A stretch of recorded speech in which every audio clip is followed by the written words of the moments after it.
Brilliant. I believe we're live now. So tonight you're all here looking forward to the discussion with Bob Burns.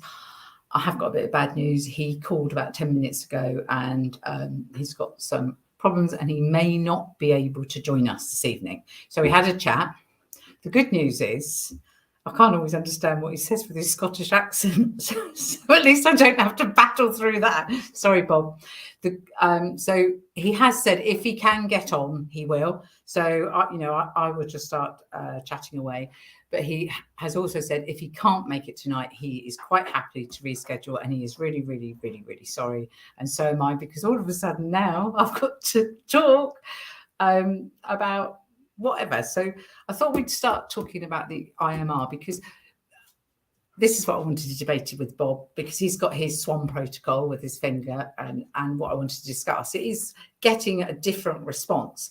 And one of the things that, my greatest skill is the Ideomotor response. And anyone that does any training with me, you'll always know that as far as I'm concerned, the IMR is the technique that makes you totally, totally client-centered. It bypasses your conscious mind. It is a direct link to your subconscious mind.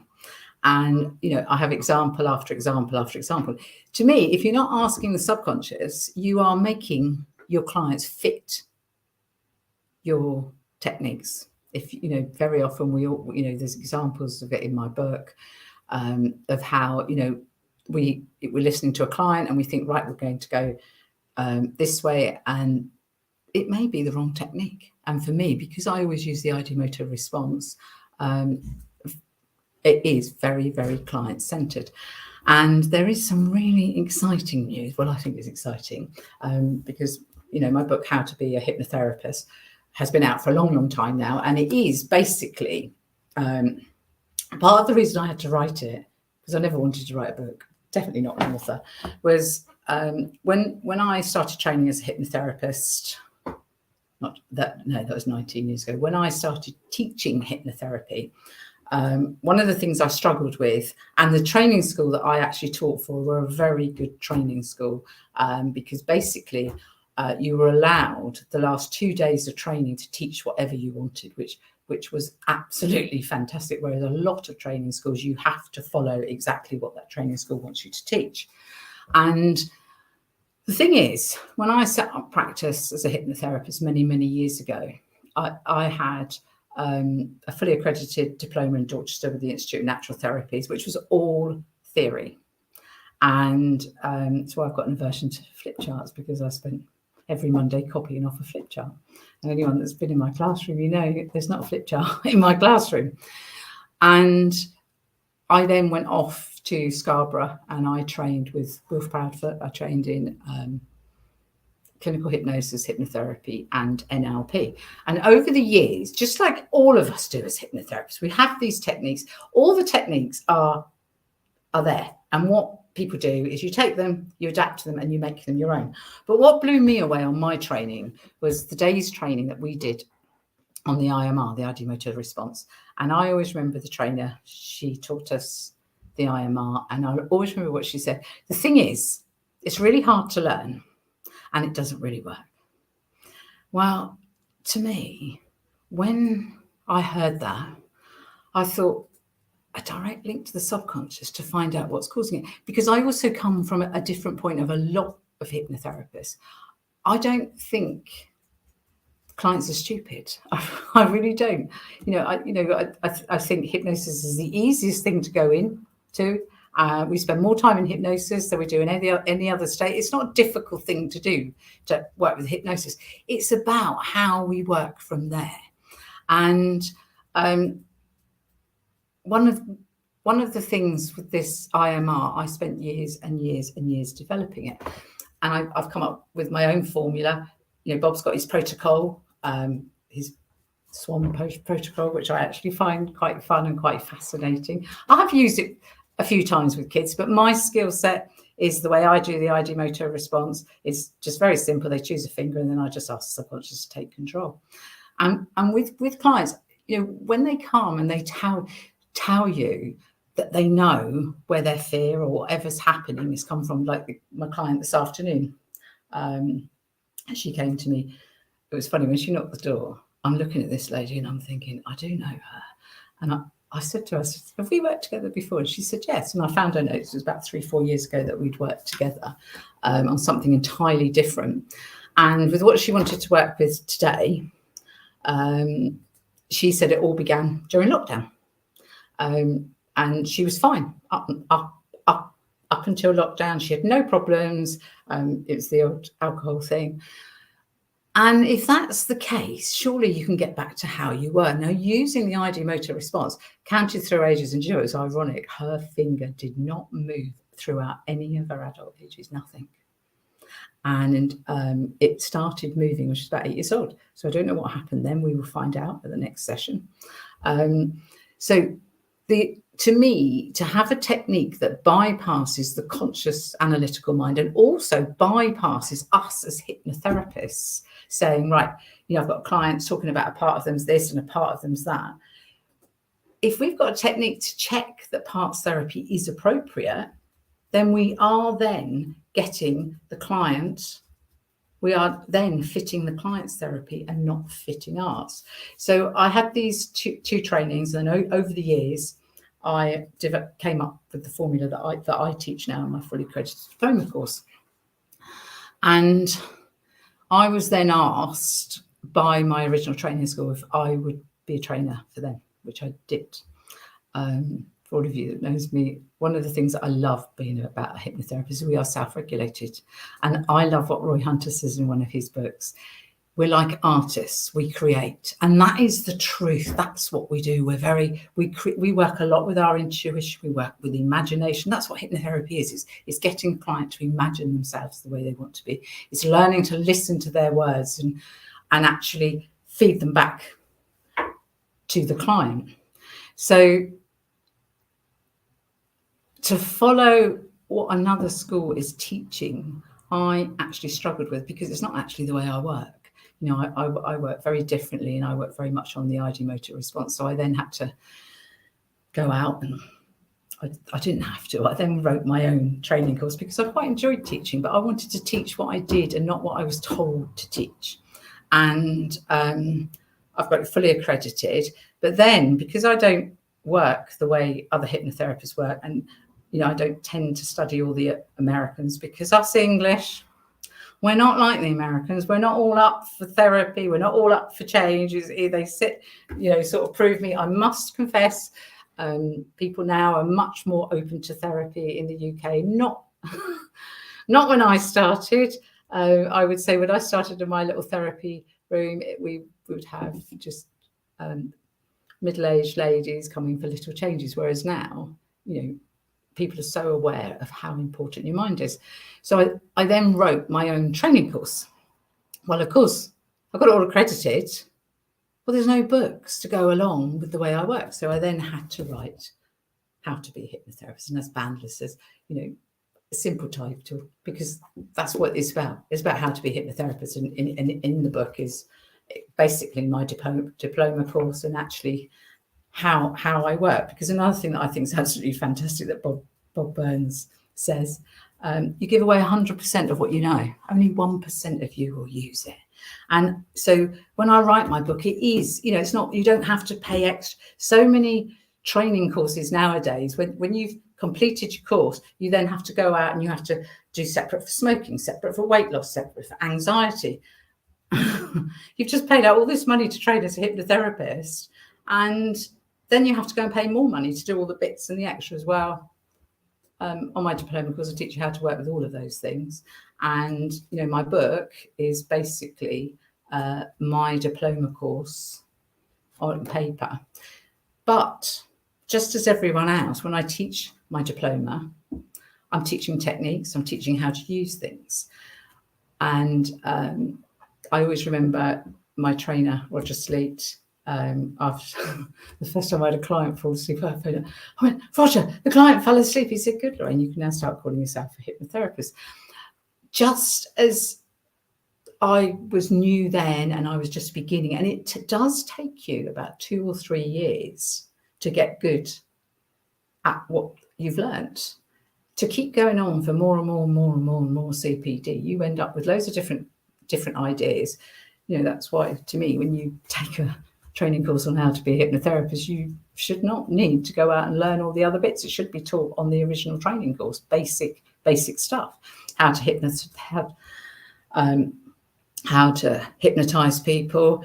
You should have a handful of techniques, how to work with weight loss, how to work with smokers, because what we do is quite simple. And it's not complicated, because if it was, trust me, I wouldn't be able to do it. So the book is basically the very basic on how to be a hypnotherapist, and the techniques there, once you've been using them for a year or 2 years, you will find that you will start developing them yourselves, which is why so many techniques, when they come out, this new technique, I like watching them on YouTube, because they go, and I think, oh, that's a mix of that technique, a mix of that, and this. I've counted, there's about 10 techniques. That's about how many there are. And all the rest of them are a mix match of all the others and everything else. So people develop it, and so have I. So many people have asked for me to write a second book. And I am very, very pleased to announce, and I'm quite excited to announce, the first draft is out. No, it's not available yet to the general. It's not available yet for sale, but I would say we were about 80% through the second book. And this second book is very, very advanced, and it is all about the IMR and the Ideomotor response. Now, and because I feel more confident, because in this book, I'm very politically correct. In my new book, which we haven't even got a title for it yet, I am actually more how I do actually work with hypnotherapy, because lots of the things that I was taught, I 100% disagree with. And I'll give you an absolute prime example of why I'm like this. Because when I was taught, I was always told, one of the ways, because you've always got to check depth. Nobody has any idea about depth. I don't even care about those brain things.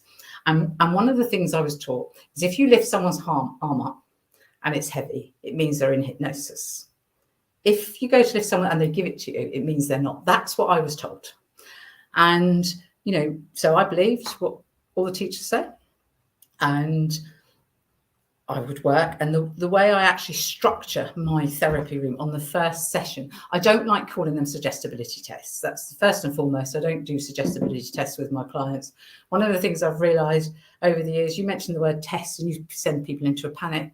My hypnotherapy sessions aren't about panic. So I call tests suggestibility tests, I call them assurance procedures. So if I'm working online, I use the eye lock. I don't call it a test. I say, just so that you can assure yourself that you're in hypnosis, I'm going to count from 5 down to 1, on which I find yourself locking your eyes tighter with each number. So in my therapy room, I do an arm assurance. So, I lift their arm in there, I make one light and one heavy.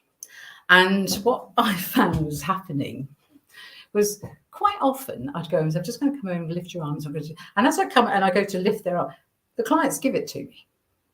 And I started thinking, well, obviously not hypnotized, because this is what I've been told. It's got to be heavy.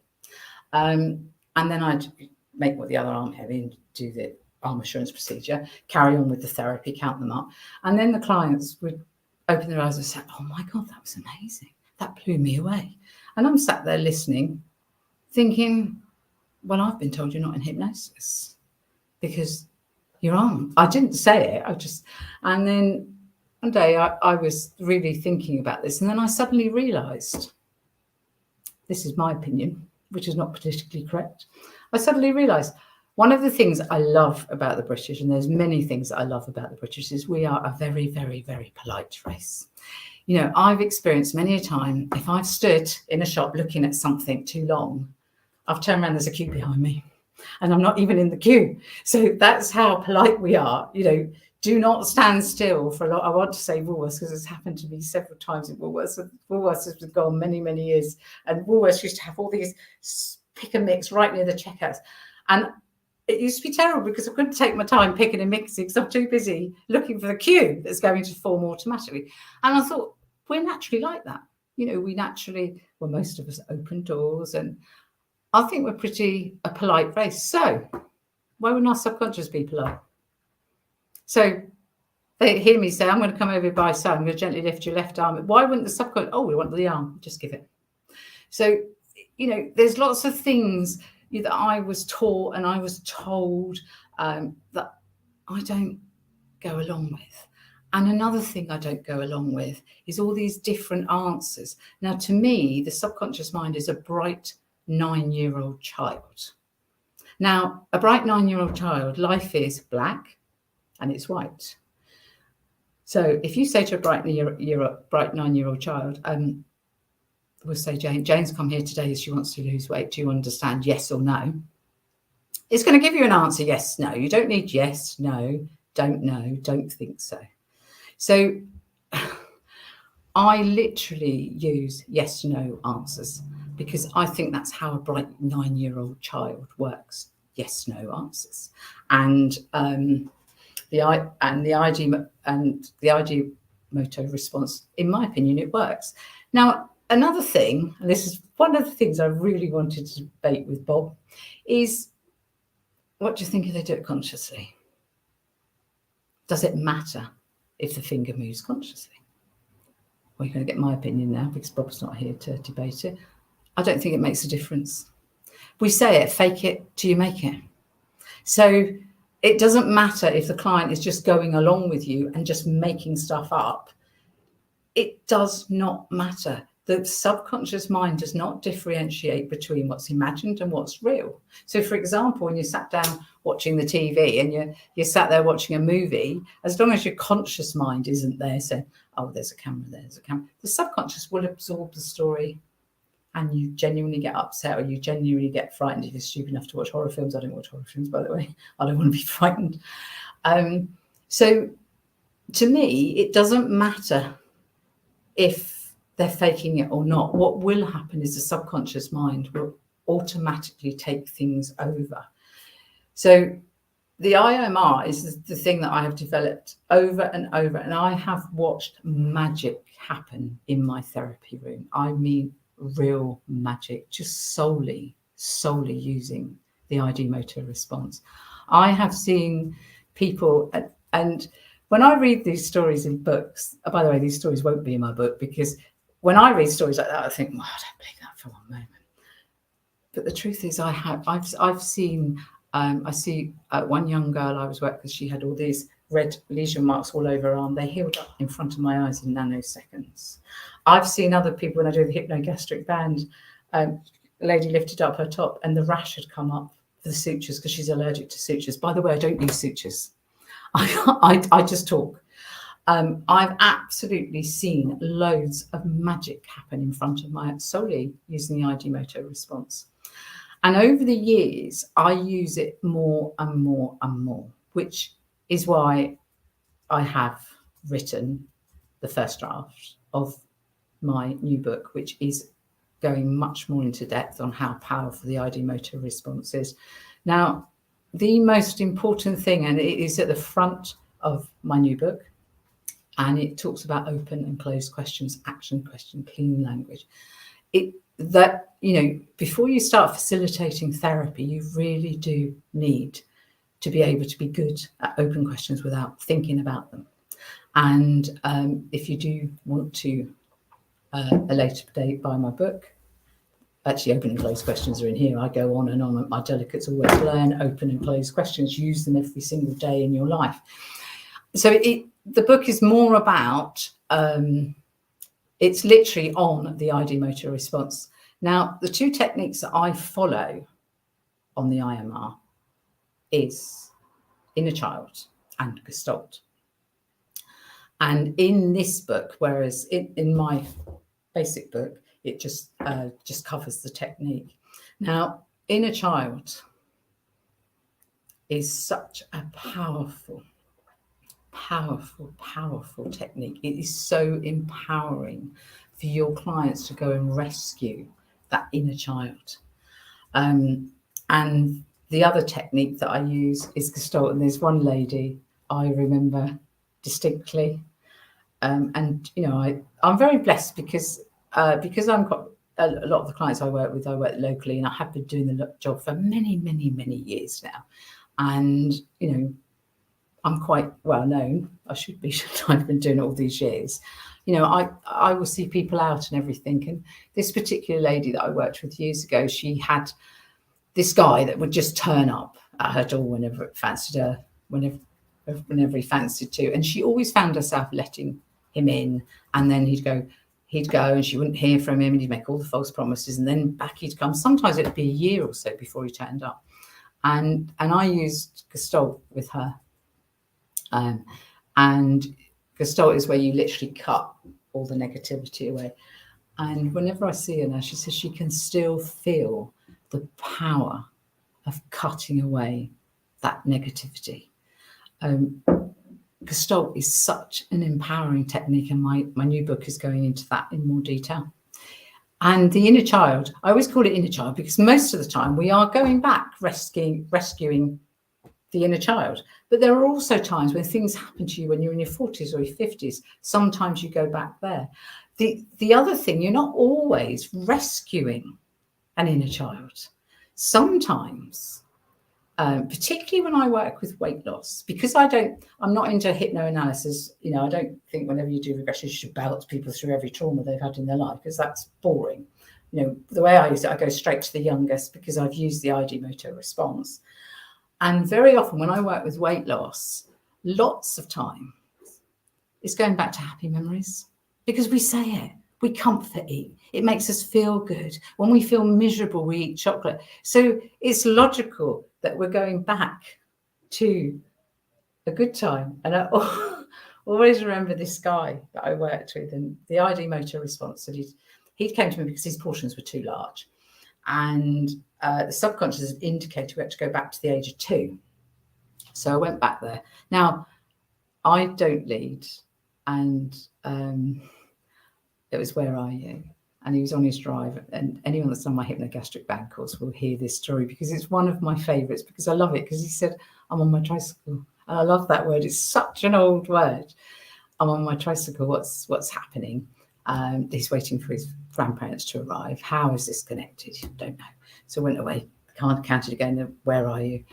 I'm on my tricycle. And I said, is it the same event? And he said, yes. And I said, so what happens after the practice? He said, we all go in and we have lovely dinner and it's great. How is this connected? Don't know. So I always summarise, and I will only go 3 times to something. And on the 3rd time, where are you? On my tricycle. I said, is it the same event? And so, yes, it is. So how do you think, I wanted to shake the guy. How do you think your grandparents, the family coming around for Sunday roast is connected to you having 2 larger portions? He said, I don't know. And I just gave up. I just had to. I said, well, do you think it could be possible that when you sit down to dinner, a large dinner, it subconsciously reminds you of those happy times when you were a little boy? He did say yes. When I say never, never, there are times when I feel that you need to. So, you know, I use the inner child then, but I used it in a happy way. I went back to the little boy on the tricycle. Now, you don't have to have large portions to remember the good times you had when you were a child, blah, blah, and the rest of it. So in my new book, I am talking more about how adaptable the inner child is. Also, how powerful the Gestalt is, and how you can use Gestalt for so many different things. Because we have a terrible habit of carrying our feelings, our fears, and everything with us. And we're also, if any of you on here have trained at all with me on the IMR and regression, we are looking for some testimonials, some stories. And if you do have any stories, we would love it if you could send them in to us. And, you know, if obviously not every testimonial will be written, but if it is written, we will put a link to your website and obviously accredit the work to you. So that would be very much appreciated. I think I need a hypnotherapist to help me work with asking for favours of, could I have a testimonial? I'm always telling my delegates, get testimonials. And I'm not so good at asking myself. So that's all about the book. And Bob's obviously not going to make it at all tonight. I hope you have found this a bit useful. I didn't really mean it to be a plug for the upcoming book, but at short notice, when we had the phone call about 10 to 7, it was a bit difficult because I didn't want to absolutely do nothing. So we will be rescheduling to be. It's really weird. You keep me looking because I've got my phone here just in case Bob did contact us, but he hasn't. And we will be rescheduling, and I do apologise. And Bob said he was very, very sorry, but we will be having the debate with the Swan Protocol and the IMR Protocol. And you'll be receiving that on the emails, and it'll all be out on the post and everything else. So hopefully you've found this a little bit useful. And I'm going to sign off now. Thank you.